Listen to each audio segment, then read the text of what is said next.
नमस्कार दोस्तों। स्वागत है आपका एच.डी.आई.एस परिवार के अंदर। दोस्तों, हम आधुनिक इतिहास यानी कि मॉडर्न हिस्ट्री को कवर कराने जा रहे हैं।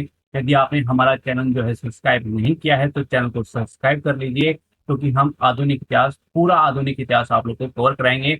और हम नॉर्मल आधुनिक इतिहास कवर नहीं करा रहे हैं, मुख्य परीक्षा के हिसाब से आपको जो है मॉडर्न हिस्ट्री कवर कराई जाएगी। अब क्वेश्चन बहुत सारे दिमाग में एक एस्पिरेंट के उठते हैं, चाहे वो यूपीएससी का एग्जाम देता हो या फिर वो किसी नॉर्मल एग्जाम या फिर पीसीएस का एग्जाम देने जा रहा हो। उसके दिमाग में बहुत सारे क्वेश्चन आएंगे कि मैं यहीं से क्यों पढ़ूं, मैं किसी बुक से पढ़ सकता हूँ, नोट से पढ़ सकता हूँ, अन्य क्लासेज पढ़ी हुई हैं, यूट्यूब पे मुझे कोर्स भी लिया हुआ है। तो इसी क्लास की मुझे ऐसी क्या जरूरत है, आप ऐसा क्या बता देंगे जो अन्य क्लासेज के अंदर नहीं है, या यूट्यूब पे जो वीडियोस पड़ी हुई है मॉडर्न हिस्ट्री की उनमें जो पहले पड़ी हुई हैं आपसे उनके अंदर नहीं है। तो ऐसा तो आप क्या बता देंगे कि मैंने कोर्स भी खरीदा हुआ है, उसके अंदर भी जो चीज नहीं मिलेगी मुझे यहाँ पर मिल जाएंगी। तो ऐसा आप क्या बताने वाले हैं? और आपने ये मॉडर्न हिस्ट्री की जो सेक्शन लेना स्टार्ट किया है, तो ऐसा तो आप क्या बता देंगे? क्योंकि बहुत सारे क्वेश्चन उठते हैं जो जायज भी हैं, उठने भी चाहिए। यदि ये क्वेश्चन उठे होते तो बहुत सारी इस तरह की वीडियोज हैं जो यूट्यूब पे पड़ी हुई हैं, जो आपको चुनन देते हैं। चुनन का मतलब मैं आपको समझा दूं कि इस तरह की जो चीज आपके लिए यूज नहीं करती है, यानी कि आपके लिए वो चीज है ही नहीं। ठीक है, मॉडर्न हिस्ट्री को पढ़ने का आपका उससे क्या है? क्यों पढ़ना चाहते हैं आप हिस्ट्री को? ऐसे तो नहीं कि मुझे ज्ञान में वृद्धि करनी है, आपको एग्जाम निकालना है। और जिस इंसान को, जिस एस्पिरेंट को एग्जाम निकालना है, उसको कहानियां सुनाई जाती हैं कि ऐसा हुआ था, ऐसा हुआ था, जो चीज उसके लिए जरूरी है ही नहीं। मुख्य परीक्षा में कुछ अन्य चीजें पूछी जा रही हैं, आपसे कुछ अन्य चीजें बताई जा रही हैं, और फिर आपको यह भी बताया जाता है कि स्मार्ट टैरी कीजिए। अब स्मार्ट टैरी का उनसे कुछ पूछे कि स्मार्ट टैरी का मतलब क्या है, क्योंकि मैं हर टीचर की बात नहीं कर रहा हूँ। कुछ वीडियो इस तरह की हैं जो आपको अच्छा नॉलेज देती हुई हैं, मगर जो मेन चीज है, मेन चीज क्या है? मुख्य परीक्षा। आपको मुख्य परीक्षा में क्वेश्चंस के आंसर देने होते हैं। ठीक है, यदि आपको उस हिसाब से नहीं पढ़ाया जा रहा है कि आप क्वेश्चन के आंसर नहीं दे पा रहे हैं, मान लीजिए आज मैं यूरोपीय आगमन पढ़ाने वाला हूं आपसे, और आप यूरोपीय आगमन से संबंधित कोई आपसे क्वेश्चन पूछे कि बताइए ये मेंस का क्वेश्चन है, क्या आप इसका आंसर दे देंगे? आपने अभी क्लासेस दी है, आपने अभी नोट्स पढ़ा है, तो क्या आप इस क्वेश्चन का आंसर दे पाएंगे? और यदि आप क्लास देने के बाद अपने आप को ऐसा महसूस नहीं कर पा रहे हैं कि मैं इसके पॉइंट्स जानता हूं कि इसमें क्या लिखना है, नॉलेज तो आपके पास है। मैं ये नहीं कहता हूं कि जो क्लासेस आप देते हैं, जो आप देख रखे हैं या फिर आपने नोट्स पढ़ा है या बुक पढ़ी है, उसके बाद आपके पास नॉलेज नहीं है। नॉलेज होगी आपके पास, मैं मानता हूं कि आपके पास कुछ चीज की नॉलेज है, मगर वो नॉलेज ही आपके लिए काफी बार घातक बन जाती है। जब आप किसी क्वेश्चन का आंसर लिखने बैठते हैं तो आपको क्या असमंजस के आंसर पड़ जाते हैं, कंफ्यूज हो जाते हैं कि इस क्वेश्चन का मैं स्टार्ट कैसे करूं, पॉइंट कौन से दूं, कौन से पॉइंट ना दूं, इसका निष्कर्ष कैसे लिखूं। इतने सारे क्वेश्चन आपके दिमाग में आते हैं कि जो क्वेश्चन आपको 7 मिनट में लिखना होता है, आप 9 से 10 मिनट लेते हैं, या फिर आप उसका आंसर दे ही नहीं पाते हैं। आप इतना घबरा जाते हैं कि मैं इस क्वेश्चन का आंसर नहीं लिख पाता हूं, क्योंकि मैंने उस तरह से पढ़ाई नहीं की है, ना ही आपको पढ़ाया गया है। प्रॉब्लम ये नहीं है, आप एक एस्पिरेंट है, आप पढ़ने के लिए आए, यूट्यूब पे आए या फिर कोर्सेज लिया, उसकी सबसे बड़ी प्रॉब्लम आपके लिए ये हो जाती है कि आपको पढ़ाया कैसे जा रहा है। सबसे बड़ी प्रॉब्लम है। और जो आपके क्वेश्चंस है कि मैं यहीं से क्लास क्यों लूं, आप ही की क्लास मॉडर्न हिस्ट्री की मैं क्यों देखूं, मुझे मुख्य परीक्षा देनी है। देखो, जिन लोगों को मेंस देना है, और मॉडर्न हिस्ट्री में सभी सब्जेक्ट यहाँ पर कवर कराने जा रहा हूँ। स्टार्ट किया है हमने मॉडर्न हिस्ट्री से, तो मॉडर्न हिस्ट्री मैं आपके यहाँ से क्यों देखूं, उसका सबसे बड़ा मैं जो पॉइंट आपको देता हूं वो ये है कि हमारी क्लास देने के बाद आप क्वेश्चन का आंसर दे पाएंगे। तो इससे बड़ी आपको क्या चीज चाहिए? आपने बहुत सारी क्लासेस दी होंगी जिसमें आपको नॉलेज बढ़ी होगी। देखिए, हो सकता है आपको पहले भी नॉलेज हो, आपने मॉडर्न हिस्ट्री पढ़ी हो, मगर आप इस क्लास देने के बाद मैं गारंटी के साथ कहता हूं आपको ये लगेगा कि हाँ, ये क्लास देने के बाद, ये टाइम जो मैंने आपको दिया है इसको देने के बाद मैं संतुष्ट हूं कि हाँ, मुझे आज वो चीज मिली है, इसके बाद मैं मेंस का आंसर लिख पाऊंगा। इनसे संबंधित यानी यूरोपीय संघ से संबंधित यदि मेरे सामने कोई क्वेश्चन आता है मॉडर्न हिस्ट्री का, या पूरी मॉडर्न हिस्ट्री जब हम पढ़ा देंगे तो आपको लगेगा कि हाँ, मॉडर्न हिस्ट्री से अब मैं क्वेश्चन का आंसर दे पाऊंगा। चाहे आप ऑप्शनल की तैयारी कर रहे हो या फिर आप जीएस की तैयारी कर रहे हो, आप दोनों में से कोई भी हो, चाहे आपका हिस्ट्री ऑप्शनल है या फिर आप जीएस मेंस जो है उसमें आप लिखने जा रहे हैं। तो यदि आप मेंस लिखना चाहते हैं, सिलेक्शन लेना चाहते हैं, यदि आपको सिलेक्शन लेना है तो मेंस तो लिखना ही पड़ेगा, उसमें अच्छा मार्क्स भी लेने पड़ेंगे। तो आपको पहले लिखना सीखिए, उस तरह से पढ़िए जो आपके लिए इंपॉर्टेंट है। चूर्ण मत लीजिए कि ऐसे आए थे, वास्को डी गामा यहाँ से आया था, इस टाइम पीरियड पे आया था, यहाँ यहाँ पर उसने ये किया था, ये जो है उन्होंने फैक्ट्रियां लगाई थी। कौन पूछ रहा है? कोई पूछता है नहीं।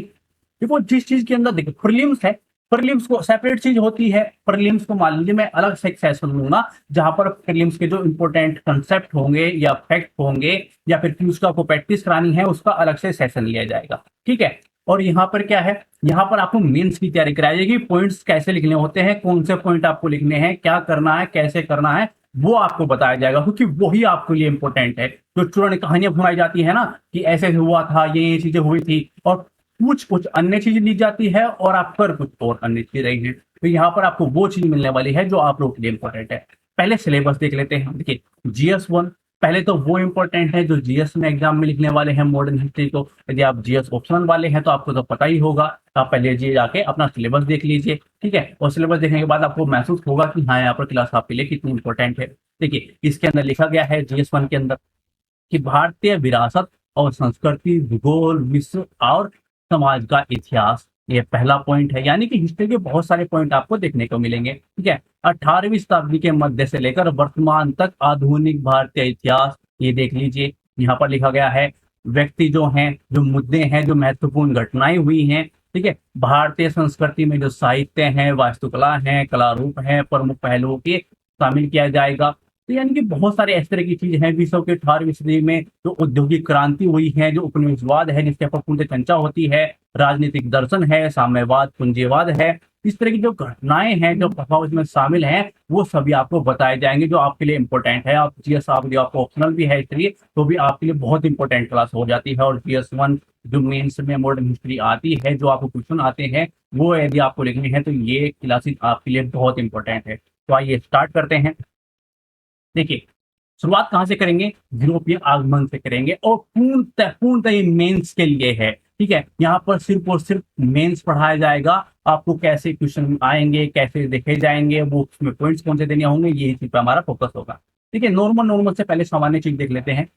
यूरोपीय का आगमन, यानी कि यूरोपीय में यहाँ पर आगमन होता है। कौन कौन है वो लोग हैं, पुर्तगाल हैं, डच हैं, अंग्रेज हैं, डेनिश है, फ्रांसीसी हैं। यदि पहले पढ़ा है तो आपको पता होगा कि ये सब चीजें यहाँ पर आई थी। पुर्तगाल जो है 1498 में आए थे, डच जो है 1605 में आए थे, अंग्रेज 1608 में, जो डेनिश है वो 1613 में, फ्रांसीसी 1664 में। तो ये चीज आपको पता।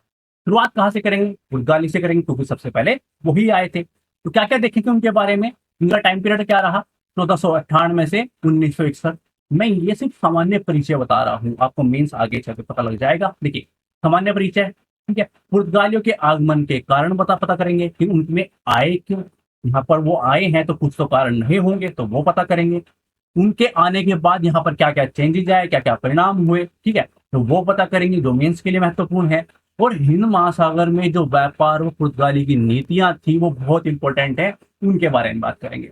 पहले सामान्य परिचय से स्टार्ट करते हैं। देखिए भारत में आने वाली जो यूरोपीय वाणिज्य कंपनियां हैं उनमें पुर्तगाल जो है सबसे प्रथम थे। वो आप भी जानते हैं 1498 में वास्को डिगामा की यात्रा के बाद जो है कालक्रम यह स्टार्ट हो गया था, ठीक है। पुर्तगाल से अनेक यात्री आए, अनेक व्यापारी आए। खुद जो है पुर्तगाल सरकार ने भारत में अपने अधिकारी को भेजता रहा, अन्य अन्य जो वायसराय जो है गवर्नर यहाँ पर आते रहे। जैसे कि और उन्होंने बहुत सारी फैक्ट्री यहाँ पर लगाई। कौन कौन सी, कोचीन लगाई, गोवा में लगाई, सूरत में लगाई, दमन द्वीप में लगाई, मछलीपट्टनम, हुगली आदि में जो स्थानों पर उन्होंने अपनी फैक्ट्री को स्थापित किया और उनका किलाबंदी की, ठीक है। पुर्तगालियों ने मात्र भारत में ही नहीं बल्कि हिंद महासागर से सटे जो एशिया है, अफ्रीका है, अन्य देश है, वहां पर भी अपने राजनीतिक ठिकाने बनाए, वहां पर नियंत्रण स्थापित किया और समस्त हिंद महासागर पर जो है अपना दबदबा कायम किया। एक सामान्य परिचय आपको दे दिया गया है। अब वो कैसे किया, कैसे उन्होंने एशिया पर कब्जा किया, अफ्रीका के जो महत्वपूर्ण वो जो सैनिक नियंत्रण किया, अपना वर्चस्व कायम किया, वो सब पे हम डिटेल से बात करेंगे जो मेंस के लिए इंपॉर्टेंट है। ठीक है, और स्टार्ट कहाँ से करेंगे, पहले कारण जान लेते हैं कि पुर्तगाली आए तो क्यों आए।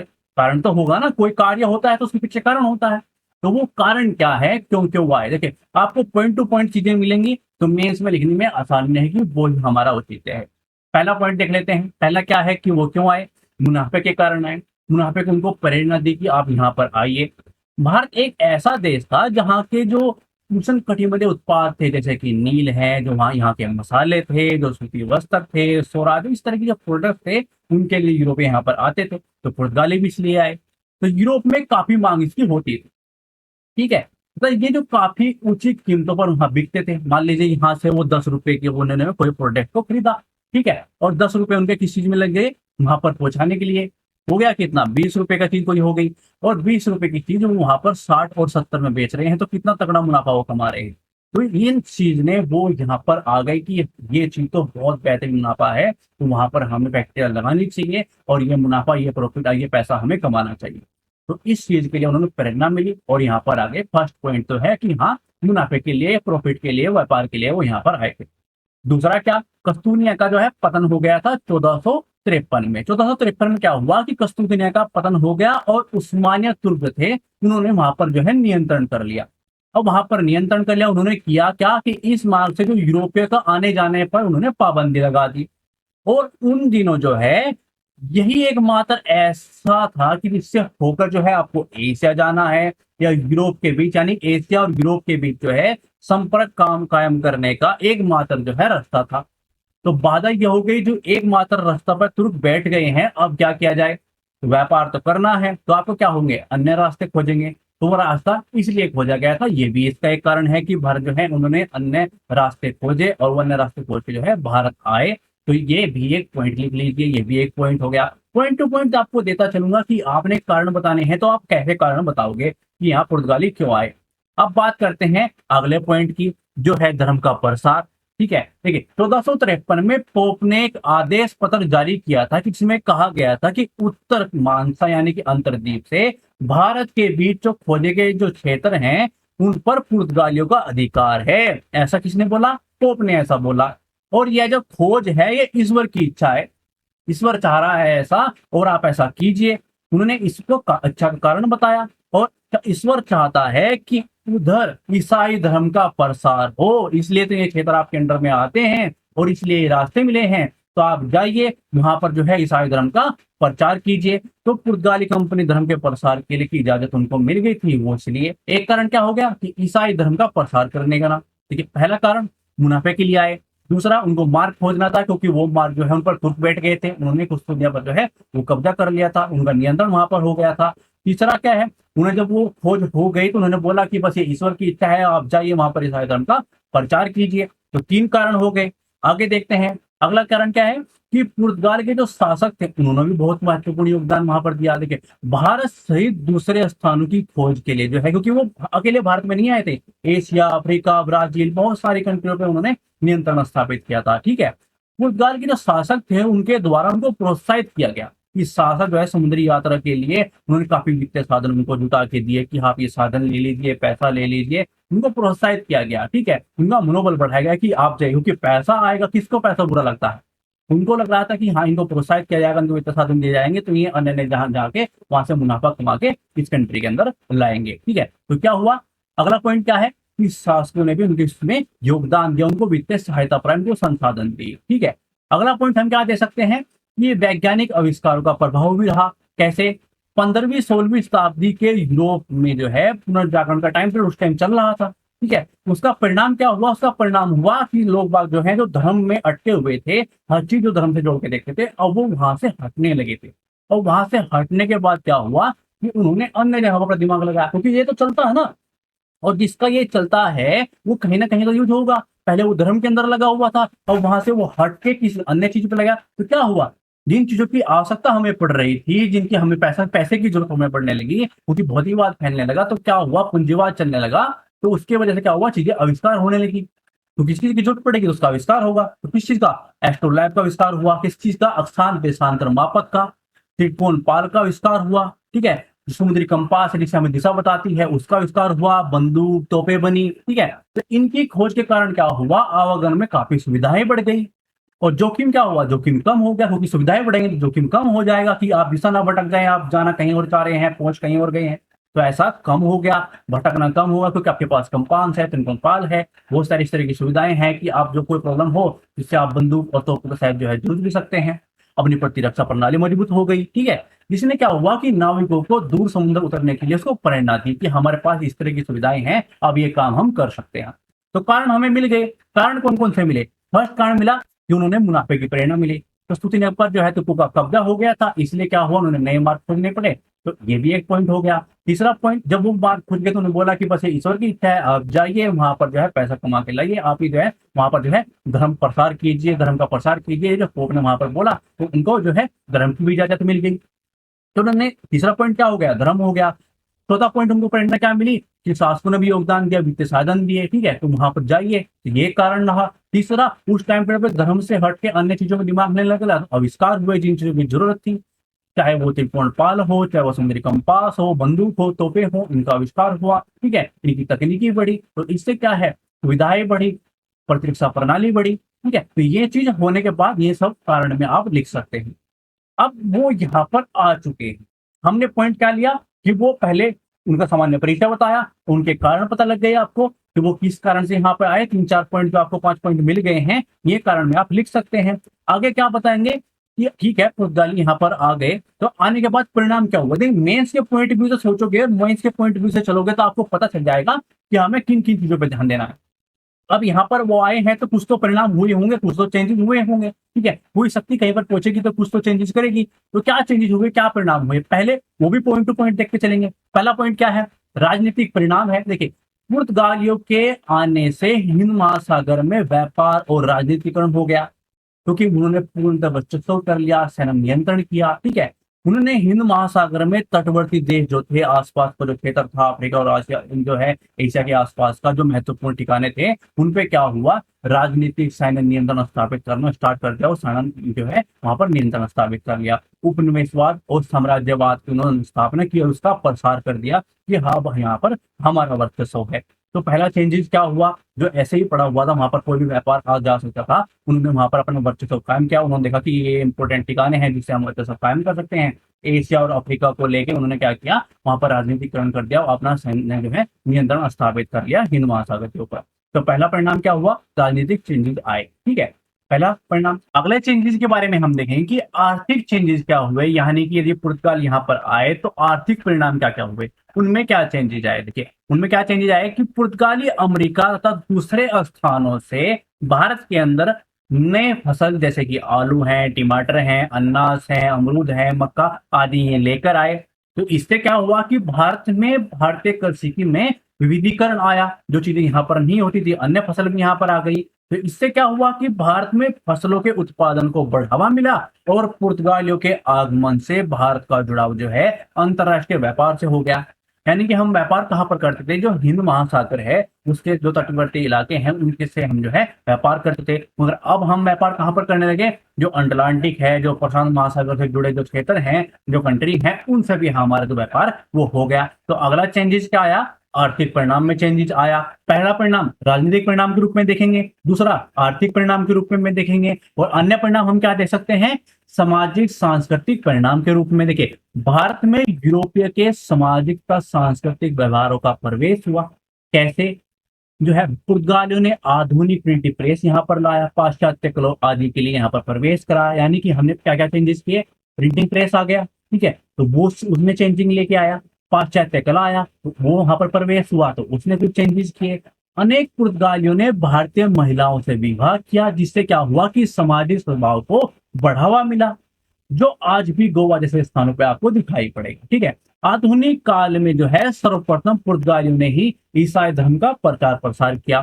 तो क्या हुआ, धर्म का एक अन्य धर्म से हमारा परिचय हुआ, ईसाई धर्म से हमारा परिचय हुआ। तो यहाँ पर क्या है, ईसाई धर्म फैलने लगा। तो क्या हुआ, क्या क्या चेंजेस आ रहे हैं, सांस्कृतिक और सामाजिक चेंजेस हमें देखने को मिल रहे हैं। हालांकि बाद में क्या हुआ, अनेक मामले ऐसे भी आए कि बलपूर्वक उन्होंने धर्मांतरण करा और अहिष्णुता को व्यवहार जो है उन्होंने यहाँ पर किया। स्थानीय लोग जो हैं, जो शासक हैं, उनसे उनका संघर्ष की चीज उससे उत्पन्न होने लगी, क्योंकि लोग जो आम लोग हैं वो यदि परेशान होंगे तो क्या होगा, संघर्ष ही होगा।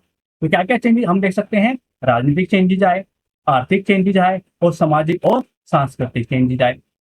तो तीन हम चेंजेस देख सकते हैं कि पुर्तगाली यहाँ पे आए तो तीन चेंजेस हमें देखने को मिले। अगले पॉइंट पे चलते हैं। अगला पॉइंट क्या है कि हिंद महासागरीय जो व्यापार एवं पुर्तगाली नियंत्रण की स्थिति हम नीति हम देखेंगे कि उनकी क्या नीति थी। जो आज चाइना कर रहा है उस टाइम पीरियड पे पुर्तगाल ने किया था। तो वो किस तरह से किया था, क्या क्या उनके अंदर क्या क्या उनकी नीतियां थी, इस पे डिटेल पे लेंगे। ठीक है, ऐसे पढ़ेंगे तो हमें ये महसूस होगा कि क्या चीज है और उसके कौन कौन से पॉइंट का यूज करना होता है और कैसे यूज करना होता है। पॉइंट टू पॉइंट यदि इस क्लास को आप 2-4 बार रिपीट में देख लेंगे और कोई भी समझ क्वेश्चन आया तो आप उसको, आपके पास पॉइंट होंगे और आप आंसर आराम से लिख पाएंगे। जो आपके लिए इंपॉर्टेंट है, आपको मेंस लिखना है, पीएचडी नहीं करनी है, आपको सिलेक्शन लेना है और अपनी लाइफ बितानी है, ना कि इस चीज के अंदर उलझा रहना है। ऐसे पढ़ोगे, कहानियां पढ़ोगे ना, तो प्रॉब्लम्स ऐसे ही क्रिएट होंगी। आपको पढ़ने के बाद, नोट्स पढ़ने के बाद, बुक्स पढ़ने के बाद, क्लासेस देने के बाद ऐसा लगेगा कि नॉलेज तो बढ़ रही है मगर कंफ्यूजन सेम है। जब भी क्वेश्चन लिखने बैठता हूँ वही कंफ्यूजन आता है। क्वेश्चन जो है हवा में रहता है, चारों ओर तोते से उड़ते दिखाई देते हैं, क्वेश्चन नहीं लिख पाता हूँ, या फिर लिखता हूँ तो वही 7 मिनट का क्वेश्चन जो है मुझे लिखना होता है, स्पीड नहीं बढ़ रही है, 10 मिनट में लिख रहा हूँ। ये प्रॉब्लम्स तब होती हैं जब आपकी पढ़ाई सही तरीके में नहीं होती है, जहां पर आप पढ़ रहे हैं वो आपको सही में नहीं पढ़ा रहे हैं। आपको सिलेक्शन लेना है, पीएचडी नहीं करनी है। ठीक है, तो चीजें वो पढ़ो जो आपके लिए इंपॉर्टेंट होती है। तो आइए देख लेते हैं कि उनकी कौन कौन सी नीतियां रही हैं। देखिए, भारत के आगमन के बाद जो है पुर्तगालियों ने हिंद महासागर सटे जो है अनेक महत्वपूर्ण स्थलों पर क्या किया, किले बनाए, उन पर नियंत्रण स्थापित किया, महत्वपूर्ण व्यापारिक मार्गों पर कब्जा कर लिया। ठीक है, उन्होंने समस्त हिंद महासागरीय व्यापार पर नियंत्रण स्थापित किया। और हिंद महासागर पर नियंत्रण स्थापित करने के लिए उन्होंने कुछ नीतियां, कुछ तरीके अपनाए जो हम आपसे बात करने वाले हैं। पहला क्या, कि सामरिक जो केंद्र थे, जो मार्ग थे, उन पर नियंत्रण किया। कैसे, पुर्तगालियों ने हिंद महासागर के अनेक महत्वपूर्ण राजनीतिक केंद्रों, जब आप कुछ बात पॉइंट बोल रहे हैं मैं आपको यह भी बताऊंगा कि जैसे कि आप अपनी नियंत्रण की नीति बताएंगे और इससे संबंधित मेंस के अंदर क्वेश्चन आता है, तो जब भी आप अपनी कोई बात रख रहे हो उसके अंदर कुछ तथ्य रखें, कुछ प्रमाण रखें। आप नियंत्रण की बात कर रहे हैं तो वहां पर कुछ ऐसे नाम ले दे जिन पर उन्होंने वाकई नियंत्रण किया था। तो इससे क्या होता है, एग्जाम को पता लगता है कि जो बंदा अपनी बात रख रहा है, जो अपने पॉइंट्स रख रहा है, वो प्रमाण के साथ रख रहा है, तो आपको नंबर भी जो है प्रमाण के साथ ही मिलेंगे। ठीक है, तो आप कैसे बताएंगे, केंद्र स्थापित किए, कौन कहां पर, मेडागास्कर में किए। ठीक है, होर्मुज तट पर किए, अदन की खाड़ी थी, दमनदीप था, मालाबार था, श्रीलंका था तथा मलक्का जमनूर के मध्य जो है उन्होंने नियंत्रण स्थापित किए थे। अब आपने प्रमाण दे दिए हैं कि हाँ ये थे। ठीक है, अब आपके नंबर में प्रमाण के साथ मिलेंगे। इसके माध्यम से व्यापार को विभिन्न नियंत्रण किया गया। ठीक है, हिंद महासागर में उनके पास जो है लगभग 500 दुर्ग थे तथा जो है 100 जहाजों का बेड़ा था उनके पास, बड़े बड़े उनके पास जहाज होते थे। ठीक है, जिसके माध्यम से में क्या करते थे, अफ्रीका के तट से लेके मलक्का तक निगरानी करते थे। ठीक है, और समुद्र में उनके जो है ब्लू वाटर पॉलिसी उन्होंने जारी की थी। अब समझ गए होंगे कि ये किस तरह की पॉलिसी, किस तरह की नीति थी। वो जो है पर्टिकुलर देखते थे कि ये बहुत महत्वपूर्ण चीजें हैं, यहाँ पर आप कब्जा कर लीजिए तो अपना आपका यहाँ इस क्षेत्र में वर्चस्व कायम हो जाएगा, कब्जा हो जाएगा, नियंत्रण हो जाएगा। ठीक है, तो जिसका अर्थ क्या हुआ कि भूमि पर नियंत्रण हो गया।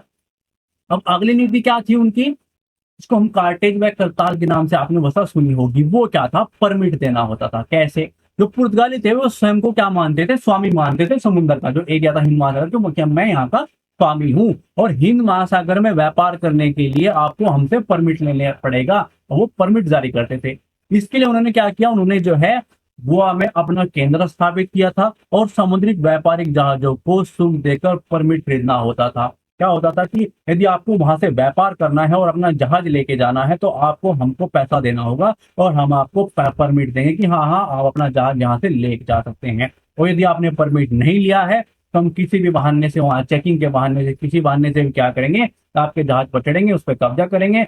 ऐसा भी करते थे, जो महिला पुरुष है उनको गुलाम तक बना लेते थे। ठीक है, तो ये चीजें देखने को मिली हैं। और अकबर जैसा जो शासक था उसने भी पुर्तगालियों से जो है परमिट लेनी पड़ी थी।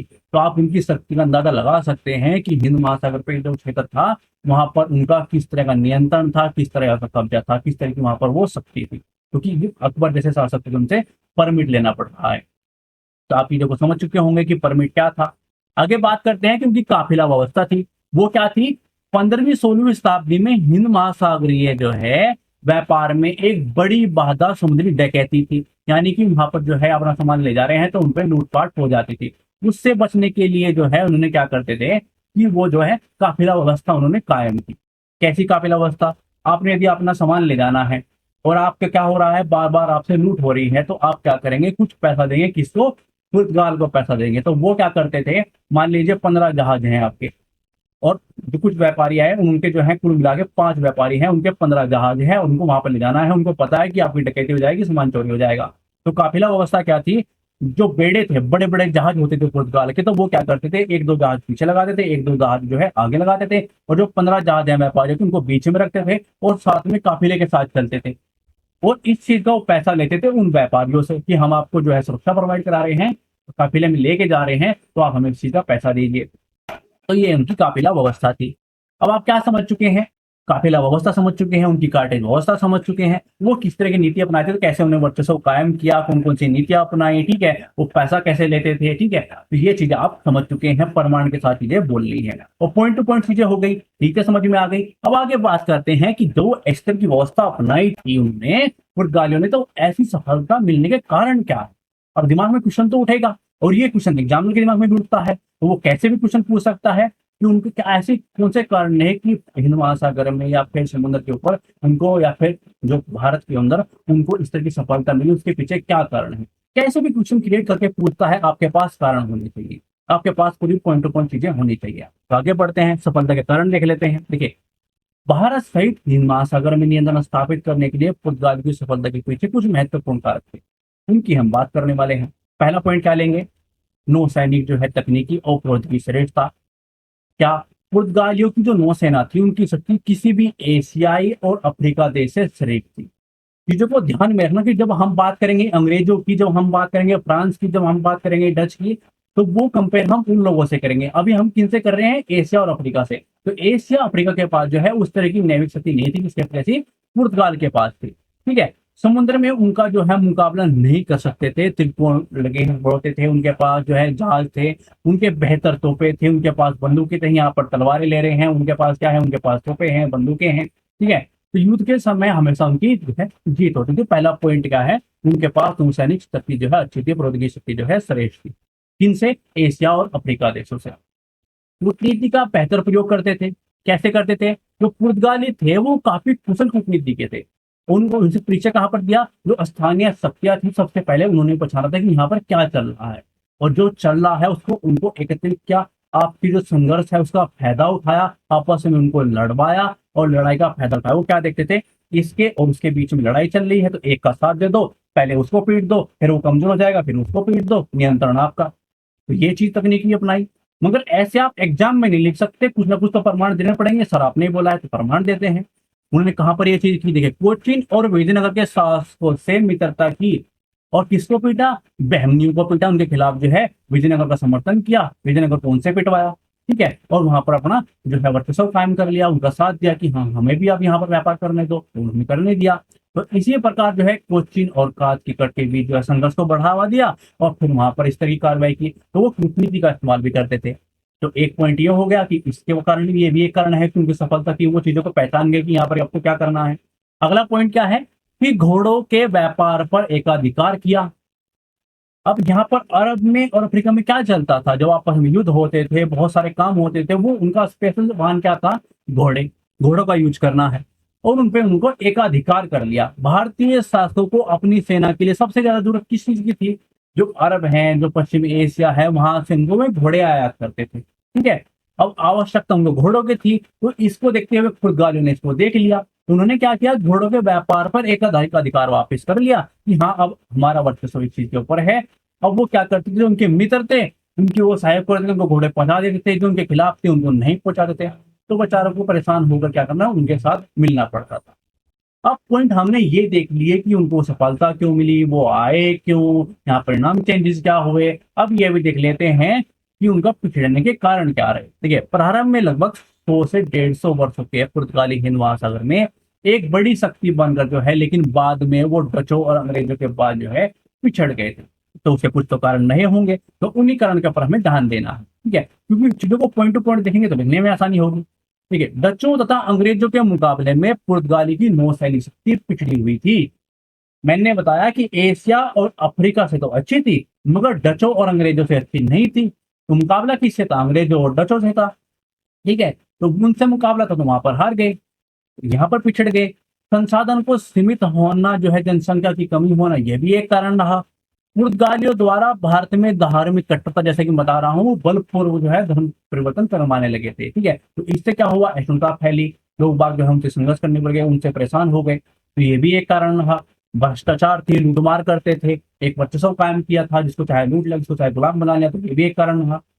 पुर्तगालियों दोबारा बाद में जो है ब्राजील पर अधिक ध्यान देना पड़ा। उन्होंने सोचा कि ये तो आपकी कॉलोनी है, जैसे होता है ना, धोबी होता है, तो वहां पर सोने की बारिश होती है, तो सोचता है कि घर तो मेरा है ही, मैं जाता हूँ घाट का चुगलाता हूँ।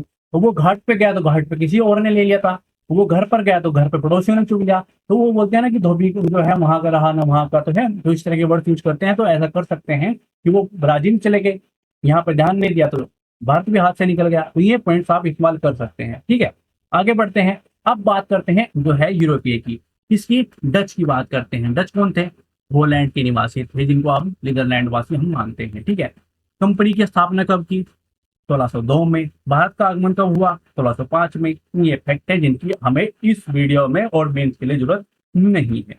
किसी की जरूरत है उस चीज पे ध्यान देते हैं। देखिए, डचों की भारत में प्रथम फैक्ट्री मुस्लिम पट्टन में स्थापित हुई। कालक्रम उन्होंने भारत में अनेक फैक्ट्रियों की स्थापना की। डचों ने भारतीय व्यापार और कार्य, मुझे सबसे अच्छे लोग जो हैं डच ही लगते हैं, क्योंकि इन्होंने भारतीय को परेशान नहीं किया। ये ठीक थे।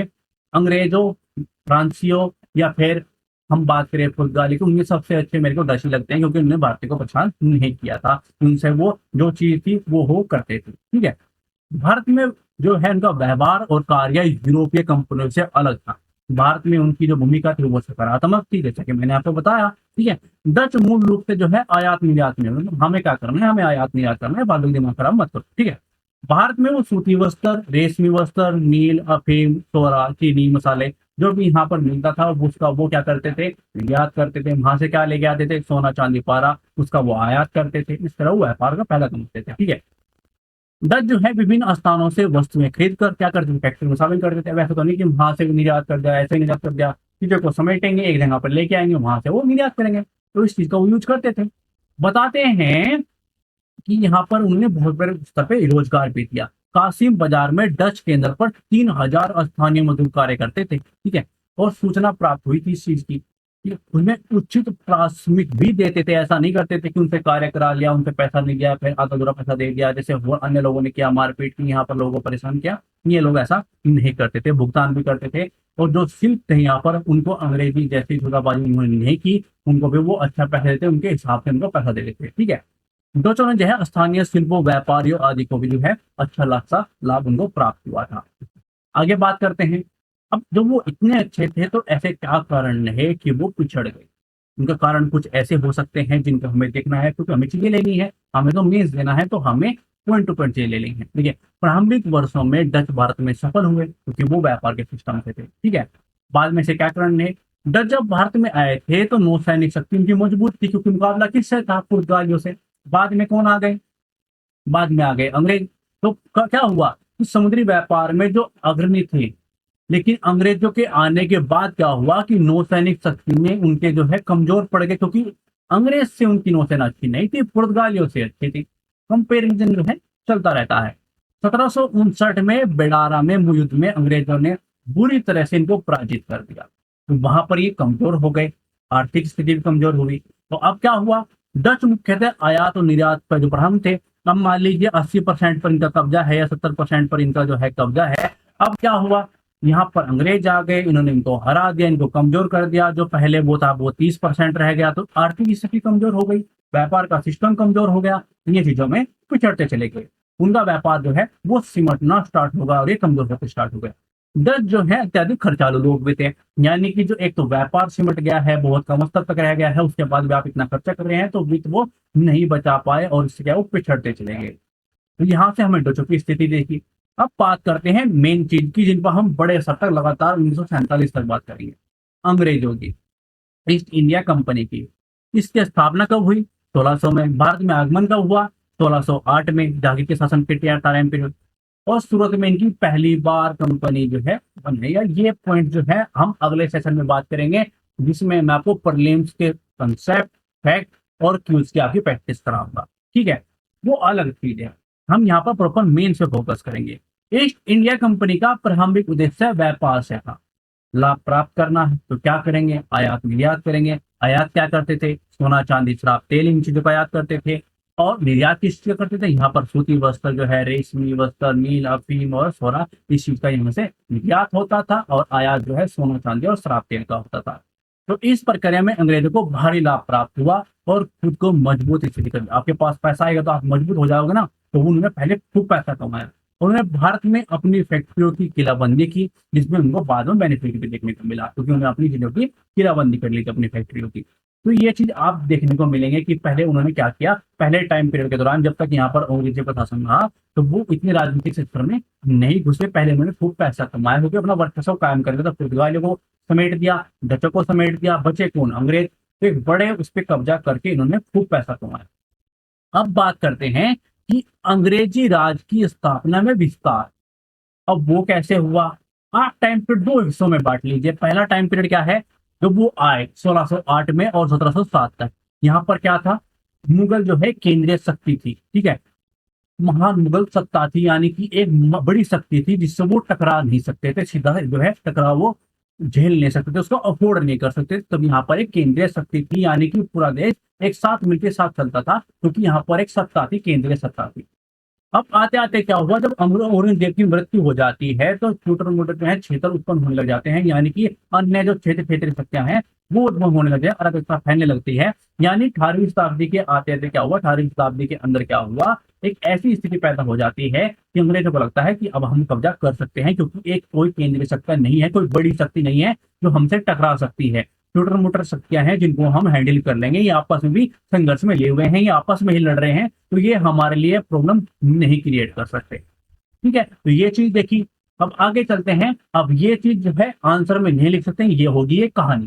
तो कहानी पे तो नहीं जाना है, हमें किस चीज पे जाना है, मेन से लिखना है जो पॉइंट हमारा है। अंग्रेज की भारत की विजय, उसके कारण क्या रहे, उसके परिणाम क्या हुए, इन चीजों पे जाना है, क्योंकि क्वेश्चन यहीं से पूछा जाएगा कि ऐसे तो क्या कारण रहे कि जितनी भी यूरोपीय कंपनी आई कि यहाँ पर जो है अंग्रेजों की विजय हुई, तो वो चीज देख लेते हैं। ठीक है, तो ऐसे क्या कारण रहे, पहला कारण क्या है, सैनिक और तकनीकी कारण। अंग्रेजी की जो सैनिक और औद्योगिक क्षमता थी वो भारत से काफी श्रेष्ठ थी। यहाँ पर कंपैरिजन किस चीज से करी जा रही है, इंडिया से कंपेयर करी जाएगी, यानी कि जहां पर उन्होंने वर्चस्व कायम किया, आसपास के क्षेत्र पर वर्चस्व कायम किया। अब यहाँ पर इंडिया की कंपेयर हो रही है कि इंडिया में कैसी स्थिति थी और अंग्रेजों के पास क्या था। जब हम यूरोपीय सिस्टम से बात करेंगे तो फिर अलग से बात करेंगे, ठीक है। हमें सब कुछ देखना है मेन के परस्पेक्टिव से। देखिए, अंग्रेजों की सैनिक शक्ति जो है, उनकी प्रौद्योगिकी जो है भारतीयों से श्रेष्ठ थी। उनके पास तोप और बंदूक थी, हमारे पास तलवार थी, तो यहीं पर कोई मुकाबला नहीं है। वो काफी हमसे बेहतर स्थिति में थे, ठीक है, और लगातार अपने अंदर सुधार करते थे, नए नए प्रोडक्ट निकाले रहते थे, अपने जो सुविधाएं हैं जो बढ़ाते रहते थे। और वो किस चीज पे ध्यान देते थे, अंग्रेज जो है प्रशिक्षण और अनुशासन पर विशेष बल देते थे। यहाँ पर इस तरह का जो उनके मुकाबले हमें प्रशिक्षण और अनुशासन देखने को नहीं मिलता है इंडिया के अंदर, ठीक है। उनकी जो नौसेना शक्ति थी उसमें भारतीय राज्य को मुकाबला कर ही नहीं सकते थे, जो नौसेना उनके पास थी वो हमारे पास थी ही नहीं। और अंग्रेजी सेना में सामाजिक भेदभाव नहीं था, यहाँ पर जाति में लोग बटे हुए हैं, धर्म के आधार पर लोग बटे हुए हैं, वो उनके अंदर ये चीज नहीं था, वो एक झंडे के लिए लड़ते थे, ठीक है। तो यहाँ पर हम क्या देख रहे हैं, सैनिक और तकनीकी कार, उनके पास तोपे हैं, बंदूकें हैं, अच्छी तकनीकी है, वो अनुशासन में रहते हैं, अच्छा प्रशिक्षण लेते हैं, लगातार अपने में सुधार करते हैं। जिस तरह की नौसेना उनके पास है उस तरह की हमारे पास नहीं है, तो कंपेरिजन किया गया। और जिस तरह की जातीय अवस्था में भेदभाव हमारे यहाँ पे है उनके अंदर नहीं था, ठीक है। तो एक पहला पॉइंट देख लिया कि हाँ सैनिक चीजों में चेंजेस था, उनके यहाँ पर कुछ और अन्य चीज थी, हमारे यहाँ पर कुछ और थी, इसलिए हम पिछड़ गए उनसे। अगला पॉइंट क्या लेंगे, अगला पॉइंट लेंगे राजनीतिक कारण। अंग्रेजों को कभी भी भारत की संपूर्ण राजनीतिक शक्ति का सामना नहीं करना पड़ा, क्योंकि यहाँ पर संपूर्ण कोई केंद्रीय शक्ति थी ही नहीं। यहाँ पर चीजें क्षेत्रीय में बटी हुई थी, किसी एक झंडे के लिए लड़ते ही नहीं थे। मैं वहां पर बंगाल, मैसूर, मराठा, निजाम जो है छोटी मोटी जो है शक्तियां यहाँ पर उत्पन्न हो गई थी, इनका उदय हुआ था। ये आपस में ही संघर्ष में लड़े रहे, कभी उनसे युद्ध कर रहे हैं, कभी उनसे युद्ध कर रहे हैं। जो एक बड़ी प्रॉब्लम थी अंग्रेज, उनसे कभी जो है एक केंद्रीय शक्ति के रूप में उनका सामना हुआ ही नहीं कि हाँ अंग्रेजों का किसी बड़ी शक्ति से सामना हुआ। जब तक यहाँ पर औरंगजेब थे, यहाँ पर जो है औरंगजेब का टाइम पीरियड रहा, एक मुगल सत्ता रही, केंद्र सत्ता रही, तब तक इन्होंने उतना प्रॉब्लम जो है नहीं किया, उन्होंने उनकी महत्वाकांक्षा उतने स्तर तक नहीं दिखाई दी। जब उन्हें लगा कि अब चीजें केंद्र सत्ता नहीं रही है, अब क्या करना है, अपनी महत्वाकांक्षा उन्होंने दिखानी स्टार्ट कर दी, ठीक है। राजनीतिक चालों और कूटनीति में भी अंग्रेज जो है खतरनाक थे, वे कुशल थे और उन्होंने क्या किया, युद्ध के साथ साथ कूटनीति का भी इस्तेमाल किया। किन किन चीजों का? वो घेरे की नीति, यदि आप जानते हैं, और सहायक संधि का इस्तेमाल करते थे। यानी कि उन्होंने सिर्फ इस चीज का यूज नहीं किया है कि वो युद्ध ही लड़े हैं, उन्होंने क्या है, अपने दिमाग, अपनी कुशल कूटनीति का भी इस्तेमाल किया। अब राजनीतिक कारण देख लिए, सैनिक कारण देख लिया, अगला पॉइंट देखेंगे आर्थिक कारण। देखिए, जिस समय अंग्रेजों ने यहाँ पर विस्तार कर रहे थे, उस टाइम पीरियड पर वहां पर क्या था, ब्रिटेन में औद्योगिक क्रांति का प्रारंभ हो चुका था। वहां पर वाणिज्य पूंजीवाद था, औद्योगिक क्रांति वहां पर चल रही थी। तो इस दृष्टि से हम क्या देख सकते हैं कि पैसे के हिसाब से, इकोनॉमी के हिसाब से जो है ब्रिटेन यानी कि ईस्ट इंडिया कंपनी जो है मजबूत थी। भारत में राज्य स्थापना में काफी मदद उस चीज को मिली, और आधुनिक यातायात संचार सुविधाएं यहाँ पर उन्होंने स्थापित की, जिससे उनको ही बेनिफिट मिला। यहाँ पर रेल चलाई, टेलीग्राम चला, ये टेलीग्राम नहीं जो आप इस्तेमाल करते हैं, उस टाइम कुछ और टेलीग्राम तो अब बंद हो चुका है, ठीक है। तो वो चीजें जो है अंग्रेजों ने चलाई थी अपनी सुविधाओं के लिए। अगला पॉइंट हम क्या ले सकते हैं, सामाजिक सांस्कृतिक कारण। 18वीं सदी में भारतीय अनेक बुराइयों से, सामाजिक बुराइयों से ग्रसित थे। यहाँ पर बहुत सारी प्रॉब्लम थी। भारतीय को आपस में जोड़ने वाला कोई राष्ट्रवादी, देखिए जो भाषा होती है ना, जैसे कि अभी चल रहा है यहाँ पर तमिल, हिंदी, अंग्रेजी, तो जो एक भाषा होती है ना, वो आपके अंदर राष्ट्र भावना पैदा करती है। तो ये कोई भाषा नहीं थी, क्षेत्रीय भाषाएं थी, कोई अब वो अपनी भाषा बोल रहा है, वो अपनी भाषा, तो एक भाषा उनको जोड़ने के लिए नहीं थी। एक धर्म नहीं है, अनेक धर्मों में बटे हुए हैं, अनेक जातियों में बटे हुए हैं, तो यहाँ पर बटे हुए लोग थे। उनका मुकाबला किससे था? अंग्रेज से था, जो एक थे। वो ब्रिटिश नागरिक के तौर पर दिखाई देते थे, और अंग्रेजों में जो है राष्ट्रवाद टूट फूट का बराबर था। यहाँ पर क्षेत्रवाद था कि मैं यहाँ पे हूँ, मेरा ये क्षेत्र है, मेरा ये क्षेत्र है, मैं मराठा हूँ, मैं यहाँ पर ये हूँ। तो वो क्या है, धर्म के आधार पर, जाति के आधार पर, क्षेत्र के आधार पर, भाषा के आधार पर बटे हुए लोग थे, और इनके अंदर राष्ट्रवाद जो है वो टूट फूट का बना हुआ था, ठीक है। और एक ये अंग्रेज सिपाही जो है व्यक्ति हित के लिए नहीं लड़ रहे थे, एक झंडे के लिए लड़ रहे थे। तो ये सामाजिक कारण आप देख सकते हैं कि सामाजिक आधार पर हम लोग बटे हुए थे और वो लोग नहीं बटे हुए थे। तो ये भी एक कारण लिया आपने। क्या क्या कारण लिया? सामाजिक सांस्कृतिक कारण ले लिया, ठीक है। आर्थिक कारण ले लिया कि वहां पर कितनी मजबूत स्थिति, हमारी मजबूत स्थिति इस तरह की नहीं थी। राजनीतिक कारण लिया कि यहाँ पर राजनीतिक स्थिति किस तरह की थी और वहां पर किस तरह की थी, वो लोग किस तरह कार्य करते थे और हम लोग किस तरह कार्य करते थे, ठीक है। और सैनिक तकनीकी हमें उनमें क्या अंतर था, ये चीज देख ली कि विजय के कारण क्या क्या रहे, भारत में क्या स्थिति थी और उन लोगों की क्या स्थिति थी, इसलिए हम उनसे पिछड़ गए। तो ये सब कारण आप दे सकते हैं। आगे क्या बढ़ेंगे कि अंग्रेजों की भारत विजय में क्या सहयोगवश थी या फिर निश्चित ही उनकी कोई योजना थी। इस पर दो पॉइंट व्यू है, अलग अलग इतिहासकार अलग अलग बात करते हैं। जो साम्राज्यवादी इतिहासकार हैं वो बोलते हैं कि अंग्रेजों ने जो भारत में विजय प्राप्त की वो एक संयोगवश थी, हम ऐसा चाहते नहीं थे, जबकि ये चीज हो गई, परिस्थितियां ऐसी उत्पन्न हुई। जो निश्चित योजना के रूप में बात करते हैं वो राष्ट्रवादी विद्वान है, वो बात करते हैं कि नहीं, जो अंग्रेजों ने शुरुआत से ही सोच रखा था, उनकी एक निश्चित योजना थी कि यहाँ पर हमने जो है वर्चस्व कायम करना है, यहाँ पर नियंत्रण करना है, ठीक है। वो यहाँ पर जो है विजय, भारत को विजय करने के लिए ही आए थे, उनके प्रॉपर एक योजना थी। और दोनों पॉइंट व्यू के ऊपर बात करेंगे, ठीक है। वो कौन कौन इतिहासकार थे, किस तरह की बात करते हैं, वो सब पॉइंट व्यू पे हम बात करेंगे, क्योंकि यही एक मेंस है। अब क्वेश्चन यहाँ पर पूछा जा सकता है कि जब यहाँ पर अंग्रेज आए, या फिर किस तरह से क्वेश्चन पूछे कि क्या जो अंग्रेजों की जो विजय है, क्या वो संयोगवश थी या एक निश्चित योजना थी, समझाइए। या फिर कैसे भी क्वेश्चन जो है तोड़ मोड़ के पूछा जा सकता है, आपके पास पॉइंट होने चाहिए। तो पॉइंट टू बात करते हैं। देखिए, भारत और एक तरफ क्या है, भारत की ओर से जो राष्ट्रवादी है और एक साम्राज्यवादी है, दोनों इतिहासकार आपस में बात करेंगे और अपने अपने पॉइंट रखेंगे। तो उन पॉइंटों पे हमें बात करनी है। पॉइंट पे कैसे बात करेंगे, ठीक है। साम्राज्यवादी इतिहासकार जो है वो तर्क देते हैं कि अंग्रेज भारत में केवल व्यापार करने के लिए आए थे, उनकी कोई ऐसी राजनीतिक मंशा नहीं थी, नहीं कोई महत्वाकांक्षा थी कि हम अपने क्षेत्र को प्राप्त करना चाहिए, इस क्षेत्र को जो है प्राप्त करना चाहते थे। हम सिर्फ व्यापार में धन कमाने के लिए आए थे, हम और उस धन को कोई हम युद्ध में इस्तेमाल नहीं करना चाहते थे, ठीक है। और ना ही जो ब्रिटिश है वहां से हमें कोई ऐसा निर्देशन मिला था कि हाँ, यहाँ पर आपको जो है क्षेत्र पर कब्जा करना है, विजय प्राप्त करनी है। वो तो परिस्थितियां ऐसी क्रिएट हो गई कि ठीक है, हमें जो है यहाँ पर क्षेत्र के अंदर विजय प्राप्त हमें करनी पड़ी, हमें विजय लेनी पड़ी, क्योंकि ऐसे हमारे सामने परिस्थितियां क्रिएट हो गई। ये कौन बोल रहे हैं? जो साम्राज्यवादी जो इतिहासकार है वो ऐसा बात कर रहे हैं। अब बात करते हैं राष्ट्रवादी विद्वानों के बारे में कि वो क्या तर्क दे रहे हैं। देखिए, अंग्रेज प्रारंभ से ही क्षेत्र जीतने और राज्य की स्थापना करने का उनका उद्देश्य था, वो उस चीज को लेकर आए थे। प्रारंभ से ही ईस्ट इंडिया कंपनी जो है राजनीति में गहरी रुचि रखती थी और व्यापार के साथ साथ प्रारंभ से ही उन्होंने बल का प्रयोग भी किया। ब्रिटिश सरकार से कंपनी का समय समय पर उनका जो है सहयोग प्राप्त होता रहता था कि आप यहाँ पर ये कार्य कीजिए, और औरंगजेब के समय आपको देखने को मिलेगा कि वो राजनीतिक कदम उठाने की कोशिश तो उन्होंने की थी, मगर उसमें वो सफल नहीं हो पाए। लेकिन औरंगजेब की मृत्यु के बाद उनको लगा कि अस्थिरता फैल चुकी है, अराजकता फैल चुकी है। अब हमारे पास वो उनकी महत्वाकांक्षा देखने को मिली कि हाँ, अब हम इस क्षेत्र पे कब्जा कर सकते हैं। अब हम बात करते हैं निष्कर्ष के ऊपर। देखिए, अब दोनों पॉइंट भी बात कर ली, राष्ट्रवादी के ऊपर भी और जो है समाजवादी इतिहासकार के ऊपर भी। हमें तो अपनी पॉइंट रखना है, क्योंकि हम जो है एस्पिरेंट हैं। वो एस्पिरेंट एक चीज कैसे रखेगा, अपना बीच का पॉइंट देगा। कैसे कि विभिन्न मतों की हम जांच करने के बाद इस परिस्थिति में पहुंच सकते हैं। निष्कर्ष सही से लिख लीजिए। मैंने पहले ही बोला था कि आपको क्लास देने के बाद ऐसा महसूस होगा कि आप वो पॉइंट जो है आराम से लिख सकते हैं, और वो चीज जो आप बुक्स पढ़ने के बाद, नोट्स पढ़ने के बाद या अन्य क्लासेस देने के बाद महसूस नहीं करते हैं कि मैं क्वेश्चन का आंसर दे पाता हूँ। ठीक है, विभिन्न मतों की जांच तथा समकालीन परिस्थिति का विश्लेषण करने के बाद जो है हम निष्कर्ष पहुंच सकते हैं, कह सकते हैं कि वास्तविकता दोनों मतों के बीच की है। ठीक है, ऐसा नहीं है ना तो ये पूर्णतः ठीक है, ना ही वो पूर्णतः ठीक है।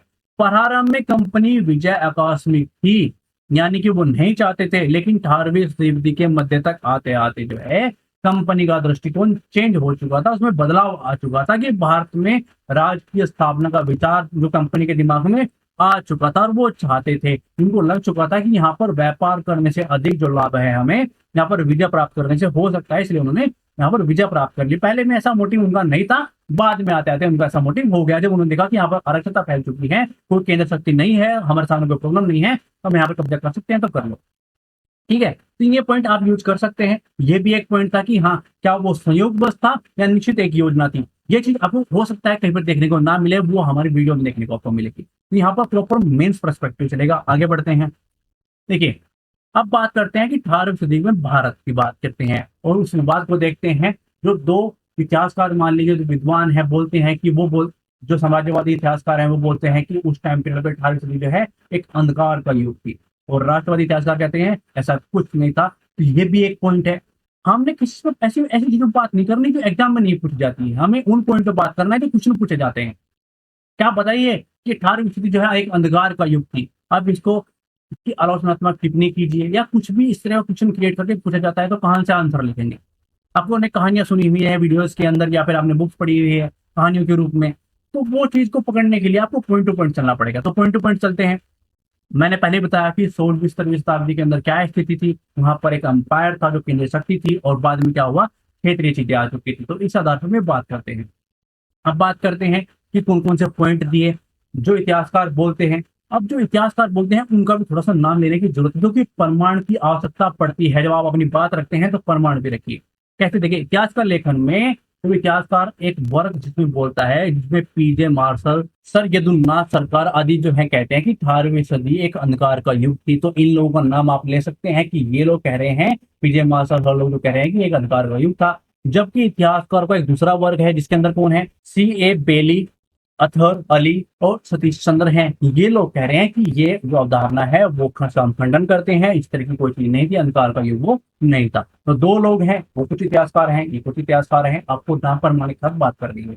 अब बात करते हैं जो कहते हैं कि अंधकार का युग था। पॉइंट टू पॉइंट बात करेंगे, उनके तरफ देखेंगे कौन कौन से तरफ दे रहे हैं। औरंगजेब की मृत्यु के बाद जो है 18वीं शताब्दी में राजनीतिक अस्थिरता और अराजकता का शिकार वो हो गई थी। जो एक महान युग था मुगल का, उसकी शक्ति का पतन हो गया था, और केंद्रीय राजनीति विखंडित हो गई थी। जो है शक्ति थी वो विखंडित हो चुकी थी। देश के अंदर विभिन्न भागों में अनेक स्वतंत्र राज्य थे, इसमें हम नाम लेंगे बंगाल का निजाम, अवध, मैसूर, मराठा, जो इस तरह के जो है उद्भव हो चुका था क्षेत्रीय शक्तियों का, और वे आपस में ही संघर्षरत थे, आपस में उनकी लड़ाइयां चल रही थी।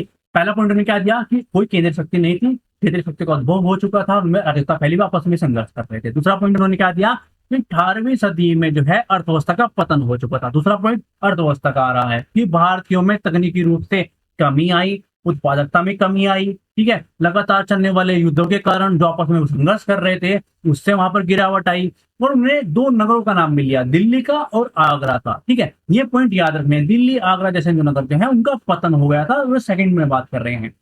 मार्गों में लुटेरे जा रहे थे, यानी कि स्थिति इतनी फैल गई थी कि मार्गों में हमें लुटेरे मिलते थे, वो सक्रिय हो गए थे। नादिर शाह और आलम शाह जो अब्दाली थे वो लगातार आक्रमण कर रहे थे, अटैक कर रहे थे, जिससे क्या है अर्थव्यवस्था हो डैमेज हो रही थी, उसको क्षति पहुंच रही थी। आर्थिक स्थिति का जो पतन हो चुका था, आर्थिक स्थिति बात कर रहा है, उसमें दो नगर का नाम भी लिया किसका पतन हो चुका था, आर्थिक स्थिति गिरावट हो गई थी।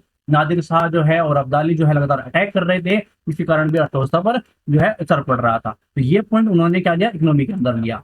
अगला पॉइंट उन्होंने क्या लिया कि 18वीं सदी में भारतीय समाज अनेक जातिगत बुराइयों, छुआछूत, ऊंच नीच जो है इस तरह की चीजों में पड़े हुए थे, बाल विवाह में आदि शिकार वो हो चुके थे। स्त्रियों की स्थिति का काफी दयनीय थी। कला साहित्य क्षेत्र के अंदर जो है कुछ इस तरह की चीजें नहीं थी, वहां पर कोई विस्तार नहीं हो रहा था, उसके ऊपर कुछ काम नहीं हो रहा था, ना कोई सांस्कृतिक जीवन था, उसमें ठहराव आ गया था। ये पॉइंट वो दे रहे हैं। फर्स्ट पॉइंट दिया कि केंद्रीय शक्ति का सिस्टम खत्म हो गया था, वहां पर क्षेत्रीय उद्भव होने लगा था, उनमें भी आपस में संघर्ष चल रहा था। दूसरा पॉइंट इकोनॉमी के ऊपर बात की, इकोनॉमी के ऊपर किस तरह से बात की कि आपस में युद्ध चल रहे थे, उस तरह डैमेज हो रहा था, नादिर शाह अब्दाली जो है वो अटैक कर रहे थे, उस वजह से डैमेज हो रहा था। ठीक है, तो इस तरह की, और दिल्ली और आगरा का, ऐसे नगर का हमें पतन देखा, तो हम कह सकते हैं कि आर्थिक हिसाब से भी कमजोरी हो गई थी। बात करते सांस्कृतिक के हिसाब से, यानी कि जो सांस्कृतिक समाज है उसमें बहुत सारी प्रॉब्लम्स क्रिएट हो गई थी, कोई कला का साहित्य का बात नहीं हो रही थी, उस पर कुछ काम नहीं हो रहा था, जो सांस्कृतिक जीवन है उसमें ठहरा हुआ गया। तो इन पॉइंट पर बात की, तो जिन पॉइंटों के आधार पर वो बात कर रहे हैं उन्हीं पॉइंटों विपक्ष में तर्क करेगा। तो ये दिमाग में रखना है। अब बात करते हैं उन लोग जो बोल रहे हैं कि ऐसा नहीं था, तो वो कौन से पॉइंट यूज कर रहे हैं कि 18वीं सदी में साम्राज्यवादी विचारधाराओं के आधार पर देखा जा रहा है कि जो गलत है, यानी कि जिस हम बात कर रहे हैं, जिस साम्राज्यवादी विचारधारा की हम बात कर रहे हैं वो गलत है। और वो क्या लोग बोल रहे हैं कि इस काल में पिछली सदी की राजनीतिक संपूर्ण विघटन नहीं हुआ, यानी कि जो राजनीतिक पहले शताब्दी में थी उसका विघटन नहीं हुआ, जबकि उसका स्वरूप का विघटन हुआ है। यानी कि आप चेंजेस जो देख रहे हैं वो स्वरूप का विघटन हुआ है, उसके बजाय में परिवर्तन हुआ। यानी कि आप, मैं आपको समझाऊं कैसे क्या चीजें थी। उन्होंने बोला कि बल्कि उसके स्वरूप में विघटन के बजाय उसमें क्या हुआ, तो ये क्या तर्क दे रहे हैं, आइए इनके पॉइंट देख लेते हैं। कि फर्स्ट पॉइंट पे चलते हैं कि 18वीं सदी के साम्राज्यवादी जो विचारधारा के आधार पर देखा जा रहा है वो गलत है। ये जो आप विचारधारा देख रहे हैं साम्राज्यवादी विचारधारा, वो गलत है। इस काल में पिछली सदी राजनीति का संपूर्ण विघटन नहीं हुआ है, बल्कि उसके स्वरूप में विघटन के बजाय परिवर्तन हुआ है। यानी कि स्वरूप में जो है चेंजेस आए हैं, उसके स्वरूप में विघटन नहीं हुआ। और उसका तर्क क्या दिया उन्होंने कि नए क्षेत्रों का उद्भव में, जैसे मैसूर है, निजाम है, पंजाब है, उन क्षेत्रों में विकास को बल मिला है। ऐसा नहीं जो आप देख रहे हैं ऐसा नहीं हुआ है, जिससे आप आज हैदराबाद, आगरा, लखनऊ के रूप में देखा जाता है। नहीं, ये जो नगर हैं हैदराबाद, आगरा जो है, आगरा है, लखनऊ है, इनका विकास हुआ है। जो आप बोल रहे हैं ना दिल्ली और आगरा की बात आप कर रहे हैं, ठीक है, हैदराबाद, आगरा, लखनऊ में इनका जो है विकास हुआ है, सब रूप में चेंजेस आए हैं, विघटन नहीं हुआ उसका। ये पहला तर्क उन्होंने दिया। जिस जो बात कर रहे हैं हम केंद्र शक्ति की, यह काल आर्थिक का पतन का नहीं था। अतः दिल्ली और आगरा जैसे कुछ पुराने केंद्रों का समय पर पतन तो हुआ, लेकिन क्या बात कर रहे हैं कि लखनऊ, हैदराबाद, मुर्शिदाबाद, कलकत्ता, मद्रास, सूरत, बॉम्बे और अनेक नवीन उत्पादक केंद्रों का हमें उद्भव भी देखने को मिला। और विदेशी व्यापार में भारत इस सदी में भी पिछली सदी जैसा अनुकूलतम पिछली जो स्थिति है उसमें सूती एवं रेशमी वस्त्र, जूट, नीलम, यानी कि जिन चीजों का हम निर्यात करते, विभिन्न प्रकार के हथियार, आभूषण आदि का हम वैश्विक मंडियों में आयात और निर्यात हम करते थे, उसके बदले काफी लाभ हमें बेनिफिट मिल रहा है। यानी कि जो चीज हम कर रहे थे वो अभी भी हम कर रहे हैं और वैश्विक रूप से कर रहे हैं, आयात निर्यात हम कर पा रहे हैं। तो आप कैसे बोल रहे हैं कि आर्थिक पतन हो गया है? ये यदि इस काल में केंद्रीय मुगल संस्कृति का विकास धीमा हो भी गया है, पहले बात किस चीज पे कर ली, ये जो केंद्र शक्ति की बात हमने की है ना, आपने की है कि किन तरह विघटन हो गया है, वो विघटन नहीं हुआ है, वो चेंजेस हुए हैं, स्वरूप में विघटन हुआ है। जो नई शक्तियां हैं वो बढ़ी, उनका विकास हो रहा है। यानी कि शक्तियां पहले किसी और के पास थी, अब किसी और के पास चली गई। अब इस आर्थिक पतन की आप बात कर रहे हैं, कुछ नगर की बात आपने की कि दिल्ली और आगरा का पतन हुआ है, तो कुछ नगरों का विकास भी तो हुआ है, कुछ अन्य नगरों का विकास भी तो हुआ है, उसको भी तो आप देखिए। और जो आयात निर्यात हम पहले कर रहे थे वो अभी भी है, वो हमें भी हम बेनिफिट कमा रहे हैं। दूसरी चीज को भी उन्होंने जो है रोज कर दिया। तीसरी बात क्या की कि जो आप सांस्कृतिक समाज की बात आप कर रहे हैं, माना कि मुगल संस्कृति के विकास की धीमी हो गई है, लेकिन हैदराबाद की हम बात करें, त्रावणकोण की आदि राज्य की हम बात करें, तो वहां पर क्षेत्रीय भाषा और साहित्य और स्थापत्य और चित्रकला का भव्य विकास हो रहा है, और विभिन्न जो राज्य हैं उन पर सांस्कृतिक एवं काफी उनकी विकसित हो रही है। तो तीसरे पॉइंट का भी उन्होंने काट दिया। कि हाँ, जो संस्कृति की आप बात कर रहे हैं कि वो थम गई है, जो सांस्कृतिक जीवन हमारा ठहराव आ गया है, ऐसा नहीं है। हाँ, मुगल जो संस्कृति है उसमें ठहराव जो धीमी गति हुई है, लेकिन अन्य चीजों में विकास भी हुआ है, तो आप इसे अंधकार का युग नहीं बोल सकते। ठीक है, तो इस प्रकार जो है उपरोक्त की बात हम कर रहे हैं, और 18वीं सदी के अंधकार युग का कहना अतार्किक होगा और अनुचित होगा। ऐसा करना अनैतिक ऐसी जो है व्याख्या होगी। अब हम निष्कर्ष की बात कर रहे हैं कि आप निष्कर्ष कहते हैं क्या ये अंधकार का युग था, क्या 18वीं सदी जो है अंधकार का युग थी, इसके ऊपर क्वेश्चन पूछा जा सकता है। और यदि आप उसका निष्कर्ष लिखेंगे, कैसे लिखेंगे कि विभिन्न मतों का परीक्षण करने के बाद जो है निष्कर्ष कहा जा सकता है कि 18वीं सदी के अंधकार के युग के रूप में परिभाषित करना युक्ति संगत नहीं है। ठीक है, किसी भी एक संकल्पना का विशेष को संपूर्ण 18वीं शताब्दी के ऊपर थोप दिया जाए, लागू कर दिया जाए और समग्र हिंदुस्तान को अंधकार के युग में जो है वो परिभाषित करने लगे आप, तो ये तो सही नहीं है। ठीक है, और अपने आप में किसी भी युग को ऐसा कहना एक अनैतिहासिक है, यानी कि आप गलत बात बोल रहे हैं। किसी भी युग में इतना पिछड़ापन नहीं है कि आप उसे क्या बोले, एक अंधकार का युग बोले। कोई भी युग जो है ऐसा नहीं रहा, तो इतना पिछड़ा नहीं रहा कि आप उसे अंधकार युग बोलते हैं। ठीक है, इस काल में निरंतरता के साथ जो है परिवर्तन हुए हैं, तो इस युग को आप देख सकते हैं कि परिवर्तन के हिसाब से। ठीक है, और ये सदी पिछली सदी के अनेक विशेषताओं के निरंतर बनी रही है और इसमें परिवर्तन भी आए हैं, तो आप इसे नवीन प्रथम के रूप में देख सकते हैं, और ये बात नहीं बोल सकते कि एक अंधकार का युग है। तो आपने पॉइंट टू पॉइंट चीजों को देखा और वो कैसे काटा गया ये भी आपने देखा। इस वीडियो को बार बार देखेंगे तो इन चीजों पे आप आंसर लिख पाएंगे। ठीक है, आगे बात करेंगे हम किस चीज पे कि ब्रिटिश में जो है भारत में ब्रिटिश राज की स्थापना और विस्तार कैसे हुआ, क्योंकि सबसे बड़ी प्रॉब्लम उनके सामने कौन थी, क्योंकि वो भारतीय से जुट गए, कोई केंद्रीय शक्ति नहीं थी यहाँ पर। ठीक है, जिससे उनको कोई प्रॉब्लम क्रिएट होती है, इस तरह की स्थिति हमारी नहीं थी कि उनसे हम जूझ पाते, यहाँ पर क्षेत्रीय संघर्ष चल रहा था। तो सबसे बड़ी प्रॉब्लम उनके सामने कौन थी, उनका विस्तार करने की, उनकी स्थापना, राज्य का स्थापना करने के लिए वो फ्रांसीसी थे। उनसे उनका मुकाबला कैसे हुआ, आपके दिमाग में क्वेश्चन आ भी रहा होगा कि फ्रांस कहाँ पे चले गया, यूरोपीय आगमन चल रहा है, तो वो मेंस के पर्सपेक्टिव से ही आएगा, तो मेंस के हिसाब से देख लेते हैं। ठीक है, अब देखते हैं कि राज की स्थापना के समय कम फ्रांसीसी अंग्रेजों के काफी बड़े उनके प्रतिस्पर्धी थे। ठीक है, अंग्रेज और फ्रांसीसी दोनों भारत में अपना आधिपत्य स्थापित करना चाहते हैं, अपना वर्चस्व कायम करना चाहते हैं, तो दोनों के आपस में युद्ध हुआ। अभी आप भी चाहते हैं वही है और कोई अन्य व्यक्ति भी वही चाहता है, तो क्या होगा, संघर्ष होगा। तो 3 कर्नाटक युद्ध हुए, कौन कौन से, 1746 से, पहला कब हुआ 48 तक, दूसरा 1749 से 56 तक, और तीसरा 1756 से 60 तक। तो ये 3 कर्नाटक युद्ध हुए आपस में। उस संघर्ष के दौरान जो फ्रांसीसी थे और अंग्रेज थे दोनों प्रतिस्पर्धी थे, दोनों यहाँ पर जो है उन्होंने देखा कि यहाँ पर जो है केंद्रीय शक्ति जो है अब दुर्लभ हो चुकी है, कोई इतनी बड़ी शक्ति नहीं है जो हमें रोक सके, तो हम यहाँ पर हम अपना आधिपत्य जमा लेते हैं, अपना वर्चस्व कायम कर लेते हैं। तो दोनों के दिमाग में यह बात थी, फ्रांसीसी के भी और अंग्रेज के भी, तो दोनों में आपस में टक्कर होनी जायज थी। अब अंग्रेजों के सामने सबसे बड़ी प्रॉब्लम जो है फ्रांसीसी थे। यदि ये प्रॉब्लम क्रिएट हो जाए, या फ्रांस चाहते थे अंग्रेज की प्रॉब्लम क्रिएट हो जाए या और ये सोल्व हो जाए, तो यहाँ पर वर्चस्व हमारा होगा, पैसा हम कमाएंगे। ठीक है, और दोनों के आपस में संघर्ष हुआ और बाद में कौन जीता, आप जानते हैं अंग्रेज जीते। तो सबसे बड़ी प्रॉब्लम यदि उनके सामने से सोल्व हो गई तो कौन जीतेगा, फिर वर्चस्व किसका हुआ, अंग्रेज का ही। तो अब देख लेते हैं कि जब दोनों ही बड़ी शक्तियां थी तो ऐसे तो क्या कारण है कि फ्रांसीसी की पराजय होने के पीछे क्या कारण नहीं होंगे।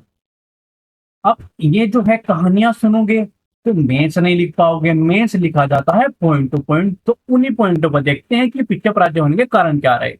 फर्स्ट पॉइंट देखेंगे कि दोनों कंपनी की प्रकृति पे हम देखेंगे, यानी कि एक फ्रांस की कंपनी थी और एक ईस्ट इंडिया कंपनी थी, ब्रिटिश कंपनी थी, उन दोनों में अंतर क्या था। ईस्ट इंडिया कंपनी जो है एक निजी कंपनी थी और जो फ्रांसीसी कंपनी जो है एक सरकारी कंपनी थी। तो जो लोग तेज हैं, जो मेंस लिखने वाले बंदे हैं, वो समझ गए होंगे कि क्या डिफरेंस होगा। ठीक है, नहीं एक सरकारी कंपनी कैसी होती है और एक निजी कंपनी कैसी होती है, उनमें अंतर क्या होगा। तो कंपनी में अंतर सबसे बड़ा क्या था, एक निजी कंपनी थी, एक सरकारी। निजी कौन सी थी, ईस्ट इंडिया कंपनी जो ब्रिटिश की थी, और वो सरकारी कंपनी थी। हुआ क्या कि संचालकों स्वयं का जो है कार्य करते थे, यानी कि युद्ध हो गया, कोई प्रॉब्लम क्रिएट हो गई, कुछ भी हुआ तो क्या होता, जो निजी कंपनी थी वो तुरंत निर्णय ले पाती थी, फ्रांसीसी कंपनी निर्णय नहीं ले पाती थी। वो बोलते थे कि ऐसी ऐसी प्रॉब्लम है, बताइए क्या करना है। वहां से उलट पुलट में है, एक लचीले सिस्टम के अंदर जो है निर्णय आता था, तब तक एक बहुत बड़ी प्रॉब्लम क्रिएट हो जाती थी। तो वह प्रॉब्लम उनकी प्रकृति के अंदर थी, यानी कि वो यहीं पिछड़ गए प्रकृति के अंदर। वो तुरंत निर्णय ले पा रहे हैं, वो नहीं ले पा रहे हैं, क्योंकि वो एक सरकारी कंपनी है, वो वहां से निर्देशन आता था, ये खुद ने जो है अपने कार्य कर पाते थे, अपने जो निर्णय है वो ले पाते थे। तो पहला कारण हमने जान लिया कि उनकी प्रकृति में इनका प्रॉब्लम थी, ठीक है। एक सरकारी थी और एक निजी थी। यहाँ पर आ गया दूसरा कारण, देखेंगे हम राजनीतिक कारण। फ्रांस में जो है एक निरंकुश राजशाही थी, जबकि ब्रिटिश में राजतंत्र तो था, मगर जो है पार्लियामेंट बहुत अधिक मजबूत थी। ब्रिटेन में राजनीतिक रूप से जो है स्थिर था, यानी कि ब्रिटेन क्या था, स्थिर था और में एक मजबूत देश था। जबकि जो है फ्रांस कमजोर था। मुकाबले किसके, कंपेयर किससे कर रहे हैं, अंग्रेजों से, ब्रिटिश से कंपेयर कर रहे हैं, ठीक है। इसकी स्थिति के कारण क्या हुआ, ईस्ट इंडिया कंपनी जो है फ्रांस जो ईस्ट इंडिया कंपनी जो है उसके साथ कौन खड़े थे, ब्रिटिश खड़े होते थे, क्योंकि वो एक मजबूत है, उनके निर्णय भी मजबूत होते थे। और फ्रांस की कंपनी थी, उनके फ्रेंड जो है खड़े नहीं हो पाते थे, वहां पर जो है निरंकुश शासन चलता था, वहां पर जो है उस तरह की मजबूत स्थिति नहीं थी जैसे कि ब्रिटिश की थी। तो वह राजनीतिक कारक के रूप में भी पिछड़ गए, ठीक है। और अगला पॉइंट देखते हैं हम, आर्थिक कारण। आर्थिक मोर्चे पर यूरोप में ब्रिटेन के से जो फ्रांस से आगे था। कैसे, ब्रिटेन में कृषि क्रांति हो चुकी थी और उसके बाद वो क्या चल रहा था, वहां पर औद्योगिक क्रांति घटनाएं वहां पर, यानी कि प्रोसेस किस चीज की चल रही थी, औद्योगिक क्रांति की प्रोसेस वहां पर चल रही थी। वाणिज्य पूंजीवाद व्यापक प्रसार वहां पर हो रहा था, जबकि फ्रांस में ऐसा नहीं हुआ था। और शासकों की फिजूल खर्ची, यानी कि एक जगह तो आप देख रहे हैं कि क्रांति जो कृषि क्रांति चल रही है वो हो रही है, बाद में औद्योगिक क्रांति का प्रोसेस में है वो भी चल रही है, यानी कि इकोनॉमी हिसाब से वो बहुत अधिक मजबूत स्थिति में है और लगातार मजबूत जो है वो होते जा रहे हैं। और एक तरफ आप क्या देख रहे हैं, फ्रांस को देख रहे हैं, जहां पर जो शासक हैं फिजूल खर्ची कर रहे हैं, ठीक है, फालतू की चीजों में बड़े हुए हैं, युद्धों में बड़े हुए हैं, इधर उधर युद्ध लड़ रहे हैं, ठीक है। उससे क्या है, वो आर्थिक स्थिति डैमेज हो रही है। तो इस तरह की सर आप फ्रांस को देख सकते हैं, एक तरफ आप ब्रिटिश को देख सकते हैं कि वो मजबूत थे और वो उतने मजबूत नहीं थे। तो जो मजबूत होगा वो अपनी कंपनी के साथ खड़ा रहेगा, उनको वित्तीय सहायता प्रोवाइड कराएगा, यानी कि ब्रिटिश जो है ईस्ट इंडिया कंपनी को वित्तीय सहायता प्रोवाइड कराते थे और उनके साथ खड़े हुए थे मजबूत स्थिति के साथ। फ्रांस जो है युद्धों के अंदर लड़े हुए थे, वो खर्चालू थे, वो उस तरह की इकोनॉमिक स्थिति उनकी नहीं थी। उसके बाद भी इस तरह की वो करते थे, खर्च करते थे, ठीक है, युद्ध लड़ते थे, फालतू युद्धों के अंदर जो है वो इन्वॉल्व रहते थे। उससे क्या हुआ, वो अपनी कंपनी का उस तरह से खड़े नहीं हो पाए।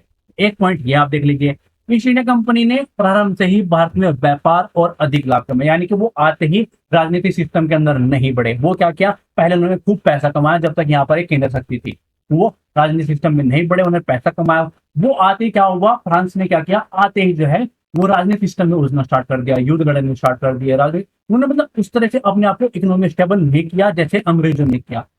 ब्रिटिश जो है इकोनॉमी स्टेबल था, वहां पर विकास हो रहा था, और ईस्ट इंडिया कंपनी ने पहले बहुत सारा पैसा कमाया, अपने आप को इकोनॉमी हिसाब से मजबूत किया। वो फ्रेंच ने क्या किया, आते ही राजनीति के अंदर जो है वो बढ़ गए, तो यहाँ पर भी वो पिछड़ गए। ये भी एक कारण था कि वो जो है अंग्रेजों से जो है वो पिछड़ गए थे आर्थिक हिसाब से। सैनिक हिसाब की बात करते हैं, नौसैनिकरण की बात करते हैं, तो समकालीन सभी शक्तियों में अंग्रेज की नौसेना थी वो सबसे श्रेष्ठ थी। जब हम बात करते हैं फ्रांस से, तो फ्रांस से भी उनकी श्रेष्ठ थी, ठीक है। उनके जो जहाज थे वो अधिक तीव्र थे, उन पर जो है लगाई गई जो तोपें थी, जो बंदूक थी, उनकी मारक क्षमता काफी अधिक थी। अदन की खाड़ी से लेकर जो है मलक्का, कलकत्ता, मद्रास, मुंबई आदि के उनके महत्वपूर्ण रणनीतिक स्थानों पर अंग्रेजों के अपना नौसैनिक अड्डे बनाए थे, ठीक है। उन्होंने इस तरह की स्थिति क्रिएट कर ली थी कि वो उनसे नहीं आ सकते थे, समुद्र में वो काफी शक्तिशाली हो गए थे। उनके अस्त्र भी अंग्रेज की सेना के मजबूत में फ्रांसीसी जो सोलर सेना थी वो पिछड़ गई थी। तो यदि हम दोनों की तुलना करें फ्रांस के और अंग्रेज की, तो अंग्रेज जो है उनके नौसेना के हिसाब से वो मजबूत थे, तो यहाँ पे वो पिछड़ गए। अगला कारण हम क्या देख सकते हैं कि फ्रांसीसी द्वारा जो है डुप्ले को वापस बुलाया जाना उनकी एक भूल थी, यानी कि जो फ्रांसीसी सरकार ने डुप्ले को वापस बुलाकर बहुत बड़ी गलती की थी। भारत में लंबे समय से रहने के कारण उनको वहां पर जो है वो एक अनुभव था, यहाँ की स्थिति का अनुभव था, यहाँ पे किस तरह की परिस्थितियां हैं, इनको कैसे जूझना है, कैसे हैंडल करना है, वो उनको पता था। उन्होंने क्या किया कि सेकंड कर्नाटक युद्ध के टाइम पीरियड पे उनको वापस बुला लिया, और जिससे क्या हुआ कि वो थर्ड जो है कर्नाटक युद्ध पे वो हार गए। तो वो उनकी एक भूल साबित हुई। अब अगले पॉइंट पे हम क्या बात करते हैं, हमने ये देख लिया कि फ्रांस जो है किस किस कारण से हारा, उनके कारण आप बार बार आप वीडियो को रिपीट करके देखेंगे तो जितने भी मेन से पॉइंट है आपको पता हो जाएंगे, ठीक है। आगे बात करते हैं हम डुप्ले पे। बहुत ही इंपोर्टेंट हिस्सा है, बहुत ही चर्चित व्यक्ति है, और ऐसा बोला जाता है, जो है मल्शिन ने ऐसा बोला था कि यदि डुप्ले भारत में 2 वर्ष और रह जाते तो भारत की जो धन है, यानी कि भारत का धन जो अंग्रेजों ने लूटा, वो शायद फ्रांस की गोद में जाके गिरता, जो अंग्रेजों की गोद में जाके गिरा। तो इतना बड़ा वक्तव्य ये जो है वो किसी के लिए बोला जाता है तो वो व्यक्ति कैसा होगा आप समझ सकते हैं। ठीक है, तो उस व्यक्ति के ऊपर क्वेश्चन पूछे जा सकते हैं, पूछे गए हैं, तो हमें वहां पर मेंस के पर्सपेक्टिव से बात करनी होगी। ये कौन थे, उतने चर्चित व्यक्ति क्यों थे, ठीक है, वो इनकी नीतियां कैसी थी, उस सब हिसाब से इन पे बात करेंगे। तो ये बात करते हैं डुप्ले के बारे में। ठीक है, पहले हम देखेंगे इनका सामान्य परिचय, ये कौन थे, इनका सकारात्मक पक्ष देखेंगे और नकारात्मक पक्ष देखेंगे और फिर निष्कर्ष। ये तो मेंस है, और मेंस के हिसाब से हमें चलना है, हमें आंसर लिखना है डुप्ले के, हमें कोई वो तो लेना है कि हमारे घर का व्यक्ति है। ठीक है, हमें क्या करना है, हमने मेंस के हिसाब से करना, तो मेंस के हिसाब से इसके सकारात्मक पक्ष भी देखेंगे, इसके नकारात्मक पक्ष भी देखेंगे और निष्कर्ष निकालेंगे। ठीक है, एक मेंस पर्सपेक्टिव से चलेंगे। डुप्ले भारत में कार्यरत यूरोपीय गवर्नर में एक चर्चित व्यक्ति था। उसमें अनेक महत्वपूर्ण कार्यों के कारण जो है इतिहास में महत्वपूर्ण स्थान प्राप्त किया। अब कुछ तो है जब उन्हें महत्वपूर्ण स्थान प्राप्त किया है। ठीक है, जब तक वह भारत में रहा, ईस्ट इंडिया कंपनी को साम्राज्यवादी महत्वाकांक्षाओं में बाधक के रूप में रहा, यानी सबसे बड़ा उनके लिए डुप्ले ही था। ठीक है, आप उनके सकारात्मक पक्ष के बारे में बात करते हैं कि उनके अंदर क्या क्या चीजें खूबियां थी। पहली क्या, कि वो एक कुशल प्रशासक थे। डुप्ले कुशल प्रशासक था। उन्हें चंद्रनगर, अब ये पॉइंट ध्यान में रखिएगा, ये नाम भी याद रखिएगा, इन चीजों का इस्तेमाल करते हुए आप डुप्ले के बारे में लिख पाएंगे। ठीक है, चंद्रनगर तथा पांडुचेरी में उन्होंने कार्य किया। क्या क्या कार्य किया, उसने एक योग्य प्रशासक की भूमिका निभाई। जब वो चंद्रनगर में थे तो वो स्थानीय व्यापारियों से सहयोग प्राप्त किया और क्या किया, तिब्बत तथा चीनी के साथ जो है व्यापार जो है प्रारंभ कर दिया। जब वो चंद्रनगर में थे तो क्या किया, स्थानीय व्यापारियों से सहयोग प्राप्त किया और तिब्बत और चीनी के साथ जो है व्यापार प्रारंभ कर दिया। जब वो पांडुचेरी में थे तब उन्होंने क्या किया, किलाबंदी की प्रशासनिक व्यय में जो है वो कमी की और कानून व्यवस्था को ध्यान दिया, यानी कि उन्होंने कानून व्यवस्था को ठीक सही किया और प्रशासनिक जो है वह उसमें व्यय को कमी लाया। पांडुचेरी में क्या किया वो आपने देखा, चंद्रनगर में क्या किया, दोनों जगह पर उन्होंने कार्य किया था। ठीक है, तो दोनों जो है कुशल प्रशासक कैसे थे वो पॉइंट हमारा क्लियर हो गया, और दिमाग में क्या रखना है, चंद्रनगर और पांडुचेरी दोनों स्थानों पे क्या क्या किया वो याद रखना है। ठीक है, आगे बात करते हैं कि वो चतुर कूटनीतिज्ञ थे। डुप्ले एक चतुर कूटनीतिज्ञ था। वह पहला यूरोपीय था जिसने दक्कन की राजनीति को समझा, वहां की परिस्थितियों को समझा और वहां से लाभ भी उठाया। कर्नाटक युद्ध में जो है कर्नाटक के नवाब की सहायता से अंग्रेजों को हराया। ठीक है, उनको पराजित किया और नवाब को पराजित कर उसने जो है अनेक क्षेत्र में कब्जा किया, यानी कि पहले अंग्रेजों को हरा दिया फिर उन नवाब को हरा दिया। ठीक है, वो कितना तगड़ा कूटनीतिज्ञ था। इसी कूटनीति के कारण जो है मुगल बादशाह ने जो है दक्षिण भारत को नवाब घोषित किया और वह प्रथम यूरोपीय था जिसने भारत में साम्राज्य निर्माण का स्वप्न देखा था, यानी कि वो पहला व्यक्ति था जिसने ऐसा करना सोचा जो बाद में अंग्रेजों ने किया, और अंग्रेजों ने भी इसी व्यक्ति से प्रेरणा ली थी कि इसको करना कैसे है, इसी से सीखा था। ठीक है, वो एक योग्य नेता था। डुप्ले का नेतृत्व वह क्षमता काफी अच्छी थी और अधीनस्थ उसका जो है सम्मान करते थे, यानी कि जो उसके अंदर काम करते थे, अंडर में काम करते, वो उसका सम्मान करते थे। उसके आदेशों का जो है अधीनस्थों का उसके प्रति जो है इतना लगाव था कि उसकी वापसी जिस टाइम कराई गई थी उन्होंने त्याग पत्र दे दिया था।